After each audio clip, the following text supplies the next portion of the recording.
about 10 days after 9/11, I went through the Pentagon and I saw Secretary Rumsfeld and Deputy Secretary Wolfowitz. I went downstairs just to say hello to some of the people on the joint staff who used to work for me, and one of the generals called me in. He said, "Sir, you got to come in. You got to come in and talk to me a second." I said, "Well, you're too busy." He said, "No." He says, "We've made the decision. We're going to war with Iraq." This was on or about the 20th of September. I said, "We're going to war with Iraq. Why?" He said, "I don't know." He said, "I guess they don't know what else to do."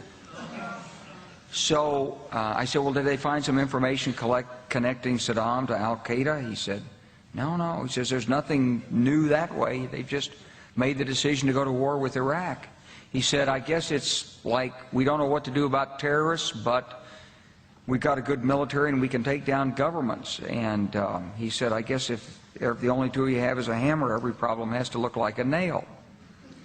So I came back to see him a few weeks later, and by that time we were bombing in Afghanistan. I said, "Are we still going to war with Iraq?" And he said, "Oh, it's worse than that." He said, he reached over on his desk, he picked up a piece of paper, and he said, I just got this down from upstairs," meaning the Secretary of Defense's office today, and he said, "This is a memo that describes how we're going to take out 7 countries in 5 years, starting with Iraq and then Syria, Lebanon, Libya, Somalia, Sudan, and finishing off Iran." The truth is about the Middle East is, had there been no oil there, it would be like Africa.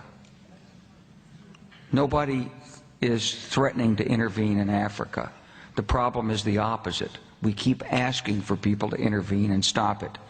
And there's no question that the presence of petroleum throughout the region has sparked great power involvement. Whether that was the specific motivation for the coup or not, I can't tell you, but there's always been this attitude that somehow we could intervene and use force in the region.